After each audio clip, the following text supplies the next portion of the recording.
Amin. Shalom. Pertama-tama saya sampaikan selamat Natal. Amin. Sekaligus selamat menyambut tahun baru. Tidak lama lagi, 2 minggu lagi kita sudah menyelesaikan tahun 2025. Dan kita akan masuk ke 2026. Apapun yang terjadi tahun 2026, kita tetap percaya Yesus menyertai kita. Amin. Bapak Ibu, firman Tuhan pada sore hari ini saya berjudul Immanuel, Allah menyertai kita. Kalau kita sampai hari ini masih diberi kesempatan menyambut kelahiran Yesus Kristus sebagai Sang Juru Selamat, itu adalah anugerah Tuhan. Itulah kemurahan Tuhan yang Dia rela tinggalkan surga mulia, turun ke dunia, menjadi manusia, bahkan dia lahir di palungan, di kandang yang hina, saudaraku. Di antara kita tidak ada satu orang pun yang lahirnya, mohon maaf, di kandang, tidak ada. Minimal di rumah, minimal di klinik, minimal di mana, di bidan. Ya betul, mohon maaf, saya laki-laki tidak tahu ya. Tapi kita percaya tidak ada seperti Yesus. Tapi Yesus yang dari surga, yang punya surga turun ke dunia. Dia rela mati, dia lahir di kandang. Karena apa? Dia ingin merasakan betapa sulitnya manusia. Tetapi janjinya itu ya dan amin. Dia berjanji dan dia pasti menggenapinya. Mari kita buka Matius pasal 1 ayat 21 sampai 23. Matius pasal 1 ayat 21 sampai 23, saya akan bacakan untuk Bapak dan Ibu sekalian. Ia akan melahirkan anak laki-laki dan engkau akan menamakan dia Yesus. Karena dialah yang akan menyelamatkan umatnya dari dosa mereka. Hal itu terjadi supaya genaplah difirmankan Tuhan oleh Nabi. Sesungguhnya anak darah itu akan mengandung dan melahirkan seorang anak laki-laki. Dan mereka akan menamakan dia Immanuel, yang berarti Allah menyertai kita. Setuju kata amin. Amin. Bapak Ibu, Tuhan kita Yesus Kristus bukan suka cuma mengampuni kita dan menyelamatkan kita, tapi Dia menyertai kita. Oleh karena itu kita sebagai orang percaya, Natal itu tidak boleh 1 tahun sekali. Tapi Natal itu harus setiap hari lahir. Yesus lahir dalam hidup kita. Yesus masuk dalam hati kita, bersama kita, berjalan dalam kehidupan kita, memimpin, menuntun kita, menyertai kita. Karena Dia Allah Immanuel. Allah yang sungguh-sungguh luar biasa. Kalau kita cuma 1 tahun sekali, saudaraku, lupa kebaikan Tuhan, lupa penyertaan Tuhan. Tapi kita setiap hari kita lahir Yesus Kristus dalam hati kita, dalam hidup kita, menyertai kita, menuntut kita di dalam jalan-jalannya yang ajaib dan luar biasa sepanjang hidup kita. Amin. Amin. Karena tanpa kelahiran Yesus Kristus kita itu binasa. Tetapi Yesus dia rela tinggalkan surga mulia, walaupun dia dalam rupa Allah, dia menanggalkan kesetaraan dengan Allah sebagai milik yang harus dipertahankan. Mereka telah rela mengosongkan dirinya, lahir menjadi sama dengan kita, manusia tanpa dosa. Bapak Ibu, inilah yang harus kita mengerti, bahwa Yesus berbeda dengan kita. Sekalipun dia sama dengan kita manusia, tapi dia berbeda. Dia tanpa dosa. Kita lahir sudah berdosa. Saudaraku, dan ketika Yesus turun ke dunia, dia mengampuni dosa kita tanpa memandang rupa, tanpa memandang siapa kita, tanpa memandang seberapa besar dosa kita lakukan. Tetapi dia menerima kita apa adanya. Seperti anak bungsu yang terhilang. Bapaknya menanti setiap hari di rumahnya. Ketika anaknya pulang, dia sambut. Dia berikan jubah yang baru, sepatu yang baru, cincin yang baru. Bahkan dipestakan. Itu artinya apa? Allah rindukan kepada kita. Rindu untuk kita datang kepada Tuhan. Menanggalkan dosa kita. Dan kita patut bersyukur, saudaraku. Karena kasih Allah yang tanpa batas telah menjadikan kita menjadi milik kepunyaannya sendiri. Kita sesungguhnya tidak pantas, tapi kita diambil oleh Tuhan, diselamatkan, diangkat dari dosa, dan kita menjadi milik kepunyaannya sendiri. Dan saya tidak bisa membayangkan apa jadinya kita ketika kita tidak dipanggil dan tidak dipilih menjadi umatnya. Dalam situasi, kondisi Indonesia yang tidak baik-baik saja seperti saat ini. Saya tidak tahu keadaannya apa. Kita lihat tayangan video ini, bagaimana Tuhan menyertai kita. Bagaimana Tuhan Yesus menyertai umatnya di dalam banjir dan tanah longsor di Sumatera Utara. Kita lihat tayangannya.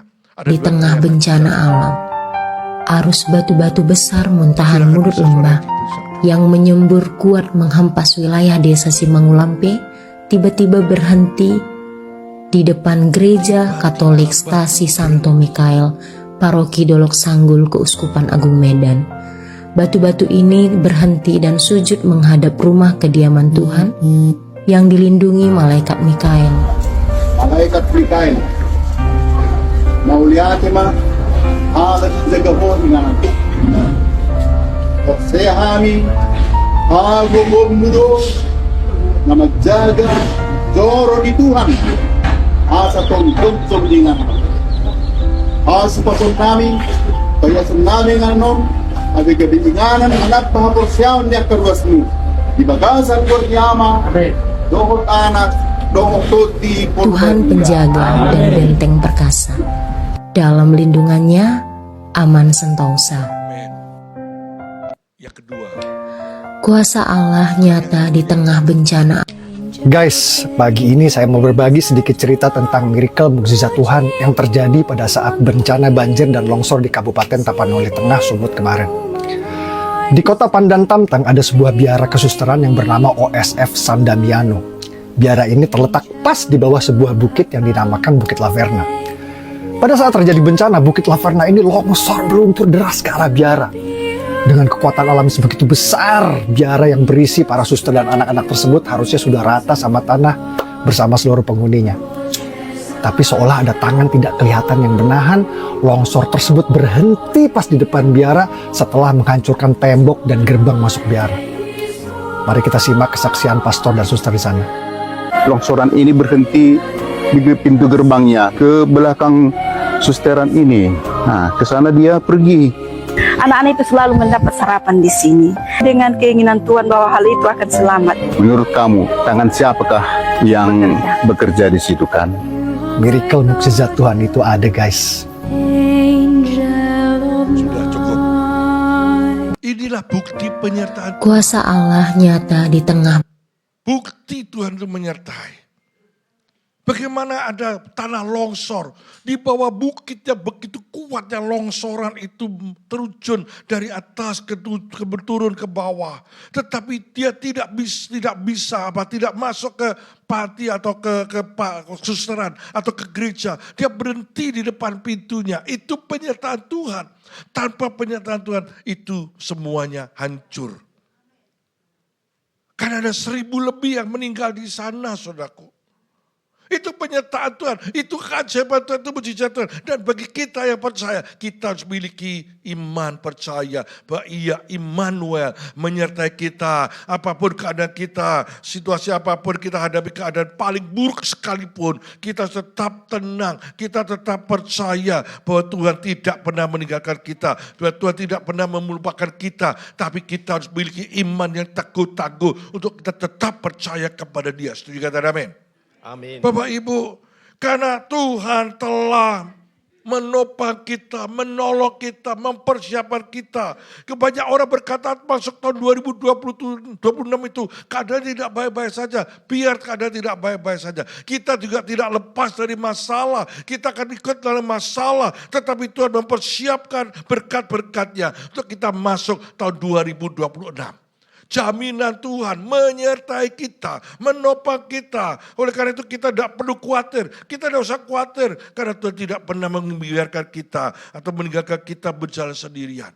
Tuhan tidak pernah. Bukti nyata, saudaraku. Satu gereja, satu susteran. Dua-duanya bisa. Bahkan dikatakan di depan, batu-batu berhenti di depan gereja. Menyembah kepada Tuhan. Itu keajaiban. Percayailah, itu bukti nyata. Itu bukan rekayasa. Itu bukan sesuatu yang dibuat-buat. Tapi nyata, buktinya nyata. Itu terjadi bagi orang yang percaya Tuhan. Kalau tidak suster itu berapa banyak yang meninggal, saudaraku. Di situ ada suster-suster, ada anak-anak panti asuhan yang tinggal di situ. Dengan tiba-tiba ada tanah longsor, dengan batu-batu begitu besar, dengan kayu-kayu bisa besar, bisa lewat. Itu karena Tuhan, saudaraku. Oleh karena apa itu? Karena Tuhan telah menyertai dengan kasih-Nya, dengan anugerah-Nya, selalu menyertai kita di dalam perjalanan kehidupan kita. Mari buka di dalam Mazmur 42. Ini baru masuk ya. Mazmur 42 ayat 12. Dikatakan demikian. Mengapa engkau tertekan hai jiwaku? Dan mengapa engkau gelisah di dalam diriku? Berharaplah kepada Allah. Sebab aku bersyukur lagi kepadanya, penolongku dan Allahku. Bapak Ibu, dalam menghadapi kesulitan seringkali kita itu tertekan dan gelisah. Wajar manusia tertekan, wajar manusia gelisah. Tetapi kita seringkali lupa bahwa Allah Immanuel menyertai kita senantiasa. Ini seringkali kita lupa, kita gopo karpe dewe. Kita bingung, tapi kita lupa kepada Tuhan kita. Kita tidak menomorsatukan Tuhan, kita tidak datang berdoa kepada Tuhan dulu. Tapi kita sudah mendahulukan bingung kita. Contoh sederhana, kalau ada anak kita sakit, tiba-tiba sakit. Berdoa dulu atau ke dokter dulu? Tenang. Ya toh, yang saya tahu biasanya bingung di sini. Ayo nak dokter, ayo nak dokter. Lupa berdoa. Lupa Tuhan menyertai kita, lupa. Seringkali kita lupa karena apa? Kebingungan. Bahkan kita seringkali lupa mengucap syukur. Kita lupa, saudaraku. Sebagai orang percaya harus tetap percaya dan yakin bahwa Tuhan pasti memberikan jalan keluar yang ajaib juga. Amin. Amin. Dan pesan Natal malam hari ini, saudaraku. 3 pesan Natal. Mari kita lihat dulu di 1 Korintus pasal 13 ayat yang ke-13. 1 Korintus pasal 13 ayat 13. Dikatakan demikian. Demikianlah tinggal ketiga hal ini, yaitu iman, pengharapan, dan kasih. Dan yang paling besar di antaranya ialah kasih Tuhan. Bapak Ibu, pesan ini kita ada di tengah-tengah ketidakpastian Indonesia. Tuhan berikan ini di tengah-tengah kesulitan. Di tengah-tengah orang banyak khawatir. Di tengah-tengah banyak orang takut masuk tahun 2026. Di tengah-tengah itu Tuhan berkata kepada kita, the power of faith. Kuasa iman. Itu harus kita ada dalam hidup kita. Mari buka dalam Ibrani pasal 11. Ibrani pasal 11 ayat yang pertama. Dikatakan demikian. Iman adalah dasar dari segala sesuatu yang kita harapkan dan bukti dari segala sesuatu yang tidak kita lihat. Dasar dari segala sesuatu yang kita harapkan dan bukti dari segala sesuatu. Di tengah-tengah kesulitan dan ketidakpastian ada kekuatan supranatural. Kekuatan keajaiban yang menyertai kita. Bukan berarti kita bebas dari kesulitan. Tetapi di tengah-tengah kesulitan ada tangan yang tidak terlihat. Yaitu tangan Tuhan yang menyertai kita. Syukur amin. Amin. Tuhan yang menyertai kita dengan keajaiban-keajaibannya. Yang menolong kita dan membuat keajaibannya. Karena kekuatan iman kita. The power of faith itu harus ada dalam hidup kita. Kekuatan iman kita harus itu ada. Iman itu mencipta dari tidak ada menjadi ada. Dari yang mustahil menjadi tidak mustahil. Juga amin. Amin. Karena itu mari kita pergunakan kuasa iman sebagai perisai yang kuat dalam hidup kita. Iman itu yang harus kita menomorsatukan dalam kehidupan kita. Bukan cuma doa biasa, tapi doa dengan iman. Doa dengan segenap hati kita karena kuasa iman, power of faith itu sungguh-sungguh nyata. Suster-suster di sana cuma bisa berdoa, ibu-ibu itu berdoa. Memberi makan anak-anak yang kekurangan. Karena dia tidak punya kemampuan apa-apa. Begitu tanah longsor dan begitu hebat turun dari bukit ya. Di belakangnya itu ada gunung. Di bukit itu. Dia pasrah. Tapi dia imannya yang kokoh kuat. Iman percaya kepada Tuhan. Dan ditolong oleh Tuhan. Kalau kita cuma hari-hari kesulitan hari-hari. Pasti ditolong Tuhan. Yang penting bagi kita imanmu. Yang kedua saudaraku. The fire of hope. Api pengharapan. Ini juga penting kita lihat dulu di dalam 2 Korintus pasal 3. 2 2 Korintus pasal 3 ayat 12. Dikatakan demikian, karena kami mempunyai pengharapan yang demikian. Artinya pengharapan yang kuat, yang kokoh. Maka kami bertindak dengan penuh keberanian. Memiliki pengharapan yang teguh kokoh dalam hidup kita. Sehingga pengharapan itu dapat menjadi kekuatan bagi kita. Di tengah-tengah kita menghadapi kesulitan, api pengharapan itu harus terus menyala-nyala dalam hidup kita. Harus kita menyala-nyala sehingga kita sanggup dan mampu mengatasi dan menyelesaikan setiap masalah pergumulan dengan baik. Pengharapan itu adalah mimpi. Pengharapan itu adalah keinginan. Pengharapan itu cita-cita yang harus menjadi api yang membakar jiwa dan roh kita. Supaya kita berani melangkah dan bertindak dengan menghadapi kesulitan. Bersama dengan Allah Immanuel.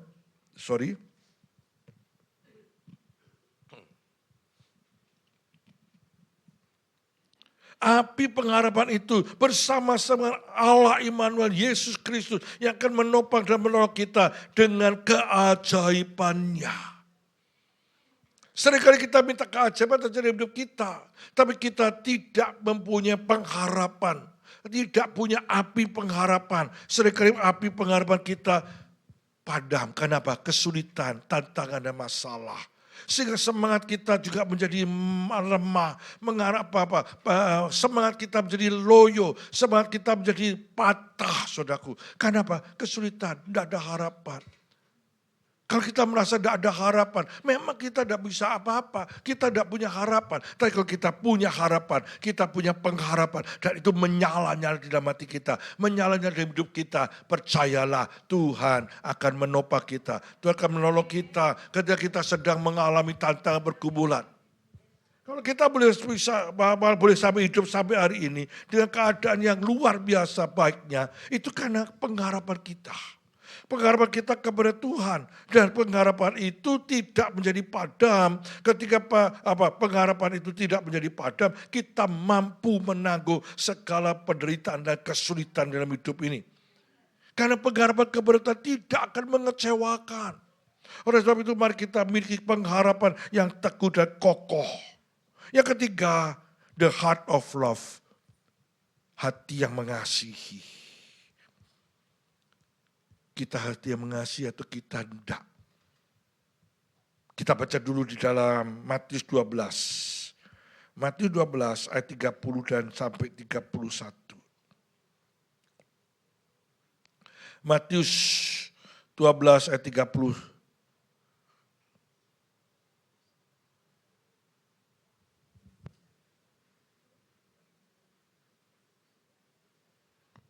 Kok keliru? Saya tulis. Bentar ya.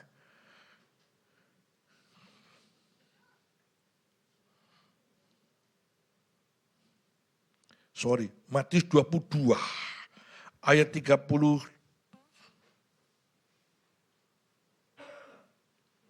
Matius 22 ayat 37 dan 30 sampai 38. Ini kasih, hati yang mengasihi. Demikian firman Tuhan. Jawab Yesus kepadanya, kasihilah Tuhan Allahmu dengan segenap hatimu, dengan segenap kekuatanmu. Saya ulangi, kasihilah Tuhan Allahmu dengan segenap hatimu, dengan segenap jiwamu, dan dengan segenap akal budimu. Itulah hukum yang terutama dan yang pertama. Dan hukum yang kedua yang sama dengan itu ialah kasihilah sesamamu manusia seperti dirimu sendiri. Pada kedua hukum inilah tergantung seluruh hukum Taurat dan hukum kitab para nabi. The heart of love, hati yang mengasihi. Sebagai orang yang telah diselamatkan oleh kasih Kristus, harus berubah dari cara hidup yang lama, yang dulu egois, yang dulu mau menangnya sendiri, yang dulu tidak mau disalahkan dan tidak mau dikalahkan, berubah total. Harus berubah, saudaraku. Sekarang mempunyai hati yang baru, penuh dengan belas kasihan, mau mengampuni, mau berbagi dan tidak jamu-jamu berbuat baik. Saya latar belakang dari Perak. Tidak ada belas kasihan, tidak mau mengampuni. Saya orang Perak tidak punya belas kasihan. Kayak musuhku hancur, aku lebih senang. Berarti kompetitorku kurang satu. Saingan saya kurang satu. Mendoakan bukan mendoakan diberkati, enggak. Kenapa apa? Berdoanya supaya musuh-musuhku hancur Tuhan. Mak aku doa sehidup. Itu doa soal doa orang Kristen tapi bukan orang yang percaya Tuhan. Yang enggak punya hati yang mengasihi. Supaya semuanya wes aku. Seringkali kita sadar tidak sadar. Semuanya kita menganggap aku. Tekku. Itu tidak boleh Bapak Ibu. Itu bukan karakter Kristus. Dia Kristus itu Allah. Dia rela tinggalkan surga menjadi manusia. Menyelamatkan kita. Siapa kita? Kita ini debu dan tanah yang berdosa lagi. Sebetulnya kita itu binasa. Tapi kalau kita diselamatkan itu anugerah. Maka kalau Tuhan sudah berbuat seperti itu, mari kita membalas budi Tuhan. Kita membalas dengan kasih Tuhan. Karena Tuhan Yesus terlebih dahulu mengasihi kita. Menyelamatkan kita. Kita harus membalas kasih Tuhan dengan segenap hati kita. Segenap jiwa, dengan segenap akal budi kita. Dengan segenap kekuatan kita plus mengasihi sesama. Amin. Dan kini krito mambu. Apalagi orang-orang yang kita tidak sukai. Apakah kita bisa mengampuni? Apakah kita bisa bersahabat dengan mereka? Belum tentu. Di sini berkata amin. Engkau tak nama metu keluar dari gereja ini loh. Belum jauh dari gereja. Mau nyebrang ada sepeda motor. Weng. Bukan tapi sudah mengumpat. Bahasa Surabaya ini metu. Lihat toh. Yang dia ngaku itu. Kita tidak boleh seperti itu kalau kita sudah ditolong Tuhan, diselamatkan Tuhan, dikasih Tuhan. Mari kita balas. Balas kejahatan dengan kebaikan kata firman Tuhan. Apakah kita bisa? Kita minta kepada Immanuel, Allah yang menyelamatkan kita, Allah yang menyertai kita. Kita minta diberi kemampuan untuk kita bisa melakukannya. Saya itu ketika saya bertobat, saya berubah doa saya. Itu bukan satu hari saya bisa berubah. Tapi tahun bertahun-tahun. Untuk bisa berubah. Orang Perak itu sukanya bohong. Di sini yang suka bohong. Banyak loh katanya. Aku suka ngomong loh ya. Kita berubah untuk tidak berbohong itu perlu waktu berdoa. Sederhana saja ketika saya di rumah, lalu saya ada telepon yang saya gak mau terima telepon. Anak saya terima, saya berkata, "Nyo, ngomong papa enggak ada." Bohong. Anak saya anak kecil tidak bisa berbohong. Ngomong gini, katanya papa enggak ada. Kapok lu ya. Ayo, saya ngomong sama diri saya, kapok lu ya. Jangan ngajari anakmu bersalah. Jangan ngajari anak berdosa. Itu loh saudaraku. Jadi hati-hati ketika orang Kristen itu, kita orang Kristen itu dilihat, dipandang, dan dicontoh. Hati-hati. Siapapun kita, Bapak Ibu siapapun. Orang-orang dunia itu kalau dulu zaman saya masih muda, itu berkata orang Kristen itu ciamik. Suka mengampuni, suka menolong. Punya kasih. Tapi hari ini saudaraku keadaan sulit begini. Banyak orang berkata, ojo cedek-cedek wong Kristen.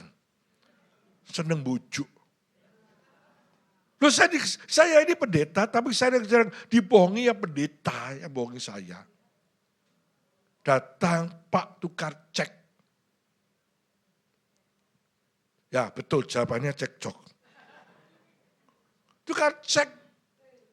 Nanti Pak tak balik tanggal sekian. Ditulis ceknya itu tanggal sekian baliknya. Tapi kosong. Kosong. Ditagih ngamuk. Lu anehnya itu loh. Saya ngutangin enggak ngamuk. Saya utang ngamuk. Hah? Akeh sing ngono ya. Bertobat loh ya, bertobat loh ya. Bertobat. Ada orang kepada saya yang pernah buat salah kepada saya, ngomong sama anak saya, Pak, si A minta ampun. Nggak usah minta ampun, bertobat toh, wis tak ampuni, bertobat toh. Bertobat itu berbalik dari jalan-jalan yang jahat kepada jalannya Tuhan. Bertobatlah. Dan sebelum balik, minta maaf, minta ampun. Bukan 1 kali, 2 kali, terus-terusan. Tapi buat salahnya tetap salah yang sama. Khususnya ya, mohon maaf ya, duit. Uang itu bahaya. Bu, hati-hati loh bu. Hati-hati. Saya dipuji jemaat itu ya akeh. Ya puji Tuhan, saya itu sudah full timer, jadi puji Tuhan. Kalau jemaat datang nggak bisa, Pak mau pinjam gini, mohon maaf ya, saya sudah full timer, bukan pengusaha lagi. Tak bantu ya, tak kayak iya. Lu ada yang 10 juta, utang 10 juta, tak bilang aku itu sudah full timer, tak bantu 1.000, ngamuk loh. Ngamuk. Pendeta diutangi kayak duit 1.000, kayak apa duit 1.000? Loh, 1 juta tanpa 100.000 tidak 1 juta. Ngamuk, ngomel. Tapi duitnya dikowo. Gak dibalekno duitnya. Diterima, nyengkring, ngomel. Apa itu namanya ada kasih? Itu penting, firman ini disampaikan kepada kita. Itu penting. Supaya kita ngerti. Supaya kita itu minta Allah kita menjadi Allah Immanuel, itu menjadi kenyataan dalam hidup kita. Karena kita ngomong A yo A, B yo B, A ngomong B, B jadi C. Isu ketempe sore dele. Ya toh. Hari-hari yang sulit itu banyak orang yang begitu Bapak Ibu. Makanya mohon maaf loh ya, mohon maaf, gak diberkati. Karena tidak mau jujur kepada Tuhan. Kita ini minta hak kita, tapi kita tidak melakukan kewajiban kita. Tapi kita sebagai orang percaya itu, hak dan kewajiban itu kita lakukan bersama. Kita minta disertai Tuhan, kita minta diberkati Tuhan. Kita minta tapi kita tidak mau melakukan apa-apa. Terus kita marah sama Tuhan. Tuhan, cari ini Tuhan berkati. Mana buktinya berkati? Loh saya tuh ingat dengan orang-orang perak itu tuh, yang nakal-nakal itu. Ngomong gini, cari wong Kristen, dicari duit gak dikei. Lo apa hubungannya? Itu nyata, ketika dikasih duit, dibuat minum. Bukan dibuat makan, dibuat minum. Keadaan karena yang sulit ini, mari kita berjalan bersama dengan Tuhan. Dengan sungguh-sungguh. Jika kita berbelok ke kiri dan ke kanan, kita rindukan dia lahir itu menjadi Immanuel. Bukan cuma mengampuni kita. Kita mengaku Yesus Tuhan Juru Selamat itu sudah diampuni. Tapi yang tersulit itu bagaimana dia menjadi Allah Immanuel dalam hidup kita. Menyertai kita, memimpin kita, menuntun kita.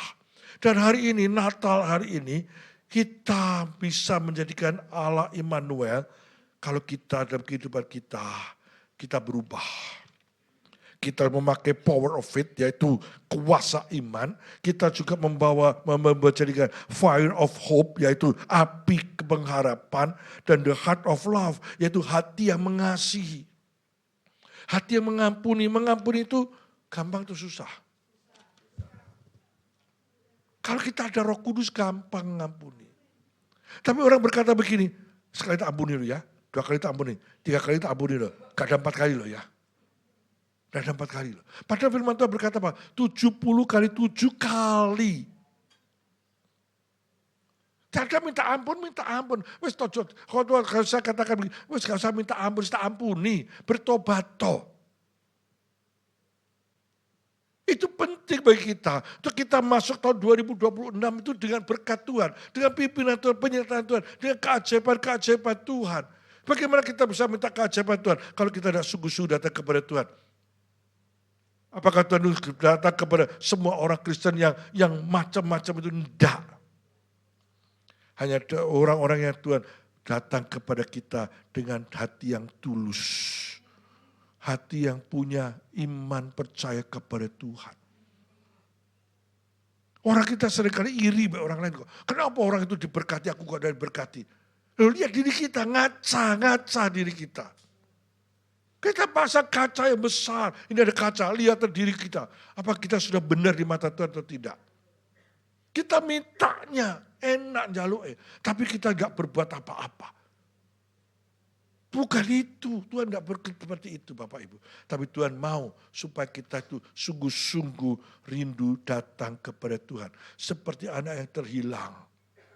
Sungguh-sungguh datang kepada Bapa. Ketika kita datang kepada Bapa, Bapa peduli. Anak terhilang itu diberikan jubah baru, sepatu baru, cincin baru dipestakan. Kembali kepada Bapa dengan sungguh-sungguh. Jangan bohong lagi. Jangan menipu lagi. Tapi dengan jujur. Saya ketika full timer, saudaraku, saya dari pengusaha full timer. Saya kadang-kadang tidak punya uang. Saya juga tidak punya uang. Dulu ketika saya pertama full timer gak punya uang. Belum ngerti caranya kepada Tuhan. Ketika doa pagi itu saya jalan, saya bangun jam 3, pada doa pagi jam 4, saya tuh jalan dari ujung jalan sampai ujung jalan. Ngomong sama Tuhan, Tuhan aku gak ada duit, Tuhan tolong, Tuhan ngomong sama Tuhan, gak ngomong sama orang. Nah kalau gembalanya sendiri itu saya minta kepada jemaat, ya apa jemaatnya? Itu penting bagi kita Bapak Ibu. Untuk kita mendapat penyertaan Tuhan, mujizat Tuhan, keajaiban Tuhan. Mari datang dengan hati.